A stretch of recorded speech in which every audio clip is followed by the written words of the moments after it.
है कि बसपा बीजेपी की भी टीम है, इसमें कितनी सच्चाई? एक विधायक था आपकी पार्टी का की वोटिंग में, वो बीजेपी की तरफ चला गया और आप सांसद चुने जाते हैं, और कल बहन जी एनडीए को सपोर्ट करती है, बीजेपी को सपोर्ट करती है, तब आपका निर्णय क्या होगा? लेकिन केंद्र में समय समय पर, अब जब गुजरात कांड हुआ था और नरेंद्र मोदी जी को हटाने की बात आई थी, तब यहाँ से मंसूर अली सांसद थे और तब उन्हें बीजेपी का समर्थन किया था बीजेपी ने। तो अगर ऐसी सिचुएशन आई तो आप पार्टी लाइन से अलग जा सकते हैं। ये आप अपनी पार्टी के सांसद पर आरोप लगा रहे हैं। स्वागत है आप सभी का सोशल वॉइस हिंदी पर। मैं आपके साथ मुस्तफा चौधरी। बात करेंगे सहारनपुर लोकसभा को लेकर। सहारनपुर लोकसभा एक ऐसी लोकसभा है, समाजवादी पार्टी ने भी काफी अपने टिकट डिक्लेयर किए हैं बराबर की। कैराना सीट पर इकरासन को काफी समय पहले टिकट दे दिया और ये सहारनपुर सीट कांग्रेस गठबंधन को दी गई है। कांग्रेस ने कोई नाम अभी तक फाइनल नहीं किया है। दूसरी तरफ से बसपा सांसद हैं वर्तमान में हाजी फजलुर रहमान, और हाजी फजलुर रहमान वर्तमान सांसद है। इसके बावजूद माजिद अली पूर्व जिला पंचायत चेयरमैन को यहां से प्रभारी बनाया गया है। क्या चुनावी रणनीति है? माजिद अली से ही मिलते हैं। स्वागत है जी आपका। बहुत बहुत शुक्रिया मुस्तफा भाई, आपका भी। ये चेयरमैन साहब बराबर की सीट पे समाजवादी ने भी डिक्लेयर कर दिया, और यहाँ पे सहारनपुर पे नहीं तो समाजवादी जो गठबंधन में कांग्रेस है उन्होंने डिक्लेयर किया, और नहीं आपकी पार्टी ने। क्या अभी कुछ उम्मीद ये है कि बसपा गठबंधन में जा रही है? नहीं, आदरणीय बहन जी ने सहारनपुर से तो मुझे यहां से प्रत्याशी बना दिया, क्योंकि जो प्रभारी होता है वही तकरीबन प्रत्याशी होता है। आदरणीय बहन जी ने ही हमारे कोऑर्डिनेटर साहब को ये बोला था कि आप जाइए, इनकी घोषणा करके आइए, चुनाव इन्हीं को लड़ाएंगे। अब बाकी तो बहन जी का जो भी आदेश हो, लेकिन मुझे पूरा कॉन्फिडेंस है, यकीन है कि बहन जी हमें ही लड़वाएगी। बहन जी और टिकट मेरा हो ही चुका, आपको पता है, हो गए 3-4 महीने। प्रभारी आपको बना दिया है, प्रभारी चुनाव लड़ता है, पूरी उम्मीद है। लेकिन बहन जी ने पूरे प्रदेश में कोई भी अभी टिकट डिक्लेयर नहीं किया, इसके पीछे की वजह क्या है? नहीं, वो सब जिलों के धीरे धीरे हो रहे हैं। अमरोहा का हो गया, बिजनौर का हो गया, सहारनपुर का हो गया, और अदर भी बात चल रही तकरीबन सभी। वो देखो, एक संगठन का काम होता है, संगठन धीरे धीरे जैसे भी आदेश होते हैं वो चलते रहते हैं। वैसे तो सहारनपुर बसपा का गढ़ रहा है, लेकिन जब जब अब 2014 के बाद से अगर हम बात करें, यदि बहन जी अकेले दम पर लड़ती हैं तो हार जाती हैं, और गठबंधन के साथ लड़ती हैं तो जीत जाती हैं। एक बड़ा चेहरा है इमरान मसूद सहारनपुर से। यदि आपके सामने चुनाव लड़ेगा तो ये मुश्किलें नहीं आएंगी आपके सामने? नहीं, पहले तो ये कि बसपा यहाँ कमजोर नहीं है। हम लोगों ने ये सोचा, जितने भी हमारे भाई है मुस्लिम समाज, कि भाई शायद 2022 में समाजवादी आ जाएगी, तो सबने गिले सुखवे भुला के एकजुट होके वोट डाला समाजवादी को। इससे ज्यादा वोट है भी नहीं हमारे पास। लेकिन देखा आपने कि सरकार नहीं बदली, तो अब हम थक चुके। ब्रेक तो कहीं ना कहीं लगाना ही पड़ेगा। अब हमारे सभी भाई ये सोच रहे हैं कि अब वोट हम बहुजन समाज पार्टी को दें, क्योंकि समाजवादी का वोट खुद का भाजपा पे जा रहा है। हम कहां तक अपना वोट डालेंगे? हमारे पास इतना है नहीं जिससे जीत दर्ज कर ले। और बहुजन समाज पार्टी के साथ अगर हम मिलके चलेंगे तो हमें आसानी से जीत मिलती है और सरकार भी बना सकते हैं। है कि बसपा बीजेपी की भी टीम है, इसमें कितनी सच्चाई? ये पूरा कोरा झूठ है। यही बना बना के बीजेपी को इतना मजबूत कर दिया। अगर मुसलमान 2022 में सही निर्णय लेते तो ये बीजेपी हट जाती, लेकिन ये गुमराह कर करके कि Bahujan Samaj party B team है, और मुसलमानों ने अपना नुकसान किया, हमारा अपना नुकसान है। अब बताइए, समाजवादी से संजय जी 4-4 बार के विधायक रहे, अब भाजपा में भाग गए, कहां जाए हम? जयंत चौधरी के जितवाए, वो भी सारे भाजपा में भाग गए। अखिलेश यादव के भाजपा में भाग गए, कांग्रेस के भाजपा में भाग गए। तो भाई अब बचा कौन है? अब तुम अभी एक विधायक था आपकी पार्टी का, वो भी भाजपा से लोकसभा में जो है राज्यसभा की वोटिंग में वो बीजेपी की तरफ चला गया। अरे वो एक था बेचारा, वो एक ही क्या करता, वो भी ठाकुर समाज से था, एक ही था ना। ये जिनके सवास हो, जिनकी सरकार चल रही, वो पूरे की पूरे भाजपा को सपोर्ट कर रही है। अब तो हमें अपनी लड़ाई खुद लड़नी पड़ेगी, खुद अपने नेता बनाने पड़ेंगे बहुजन समाज पार्टी के साथ मिलके। यहां पे हम लोग आसानी से जीत दर्ज करेंगे, क्योंकि मुस्लिम प्लस चमार चमार हमें भी नहीं वोट देता, मैं कहूं मैं बहुत बड़ा नेता, वो अपनी पार्टी के साथ खड़ा है। हाथी का निशान सर्वोपरि, उनका टारगेट है कि लाल किले पे झंडा फहराना है, कि तालीम हासिल करो, वो शिक्षित बनो, संगठित होकर संघर्ष करो, उनका तो एक टारगेट है। मुसलमानों को भी ऐसे ही टारगेट बनाना पड़ेगा कि भाई हमें अपने विधायक भी बनाने, अपने एमपी भी बनाने, ताकि हम अपना हक ले सके, अधिकार ले सके जो हमें संविधान ने दिया है। इस चक्कर में लगेंगे कि गठबंधन से कौन आ रहा है तो हमारा नुकसान हो जाएगा। मेरी आपके माध्यम से पूरी आवाम से अपील है सहारनपुर की कि इस गलतफहमी का शिकार ना बने। अपना वोट, मैं सभी से विनती करता हूं, अपना वोट समझदारी के साथ सोच समझ के गणित बिठा के वोट डाल ले के कौन जीत सकता है, कौन हार सकता है।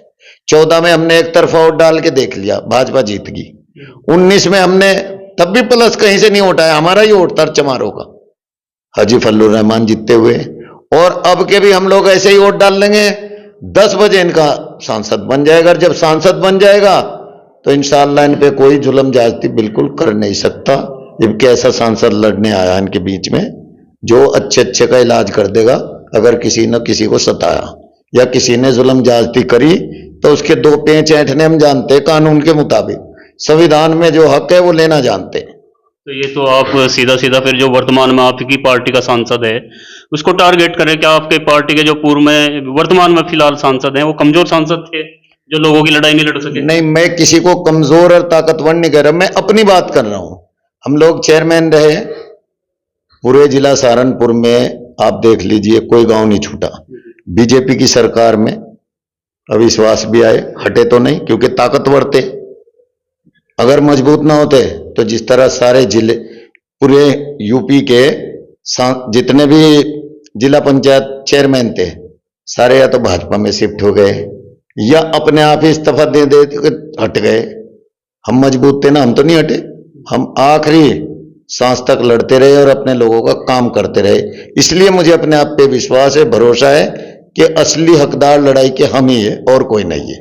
आपने जयंत चौधरी की बात की कि उनके सभी विधायक जो है बीजेपी की तरफ चले गए, वो तो एक पार्टी का स्टैंड था क्योंकि उनका गठबंधन आज पहले समाजवादी के साथ था और अब बीजेपी के साथ में अलायंस में चले गए, तो पार्टी लाइन के हिसाब से उनके विधायक उधर चले गए। इसमें क्या बुराई? मैं बुराई नहीं कर रहा हूं, जो मुसलमानों ने वोट दिया, मैं तो ठगा महसूस कर रहे हैं ना कि हमने वोट दिया कि भाई ये हमारे दुख दर्द में शरीक होंगे और आज वो सारे कूद के उधर चले गए। वोट लिया, विचारधारा की तो लड़ाई है, वोट लिया दूसरी विचारधारा के बल पर और चले गए दूसरी विचारधारा में। इसी से एक सवाल बनता है, बहन जी अकेले दम पर चुनाव लड़ती हैं और आप सांसद चुने जाते हैं और कल बहन जी एनडीए को सपोर्ट करती हैं, बीजेपी को सपोर्ट करती हैं, तब आपका निर्णय क्या होगा? हम बीजेपी को सपोर्ट कर ही नहीं सकते, हमने कभी पहले नहीं किया। वही तो बता रहा हूं अभी कि उत्तर प्रदेश में बहन जी बार बार सरकार में रही है बीजेपी के साथ, हो सकता है एनडीए को समर्थन करें। हमेशा बीजेपी से समर्थन लिया है, दिया है ही नहीं, कभी दिया ही नहीं। कांग्रेस की 10 साल की सरकार में बहुजन समाज पार्टी ने पूरा सहयोग किया। आपने कहा कि हमने समर्थन लिया, दिया नहीं, ये तो उत्तर प्रदेश की बात हुई। लेकिन केंद्र में समय समय पर, अब जब गुजरात कांड हुआ था और नरेंद्र मोदी जी को हटाने की बात आई थी, तब यहाँ से मंसूर अली सांसद थे और तब उन्हें बीजेपी का समर्थन किया था बीजेपी ने। इस पर बार बार रशीद मसूद जी आरोप भी लगाते रहे उसी बात को कि ये तो बीजेपी की तरफ चले गए थे। भाई वो मंसूर अली खान था, मैं माजिद अली हूं। मैं तो अपने लोगों के लिए खड़ा हूं, अपने लोगों के लिए लड़ूंगा।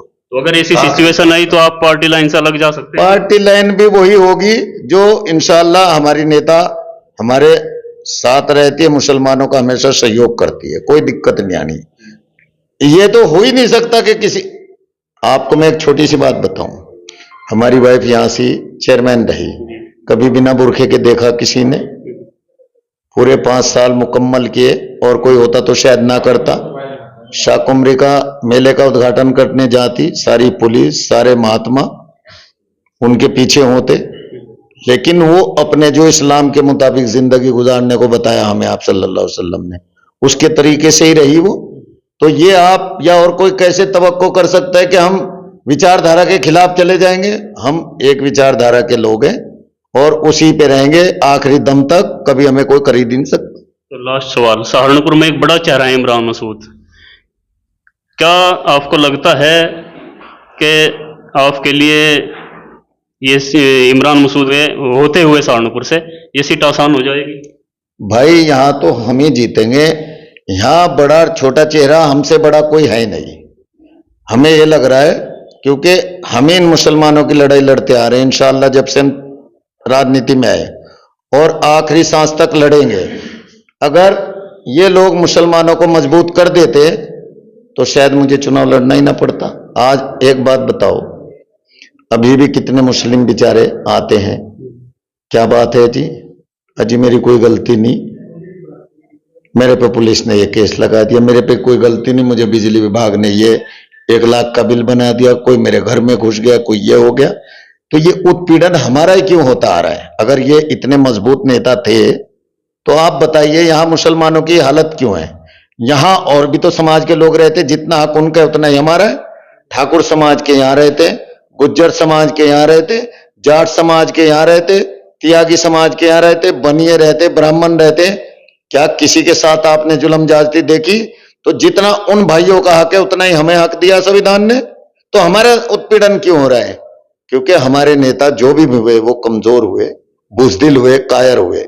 अगर वो इनकी लड़ाई लड़ते कि भाई मुझे आपने इस लायक बना दिया, आप पीछे रहो, अब लड़ाई मैं लड़ूंगा, तो हमारा उत्पीड़न नहीं होता। और इंशाअल्लाह जिस दिन ये बन जाएंगे, ये करके दिखाएंगे। आपके माध्यम से बता रहे कि 5 साल में इनको 75 साल ना भूल गए, तो इंशाअल्लाह आप भी इस घड़ी को लिख लेना और याद रखना कि ऐसा हुआ कि नहीं हुआ। ये आप अपनी पार्टी के सांसद पर आरोप लगा रहे हैं? मैं किसी पे आरोप नहीं लगा रहा हूं, मैं तो अपनी बात कर रहा हूं। मैं किसी पे आरोप लगाने के लिए पैदा ही नहीं हुआ।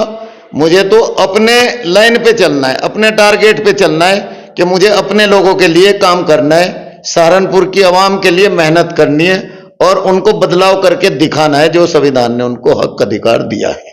बहुत बहुत शुक्रिया।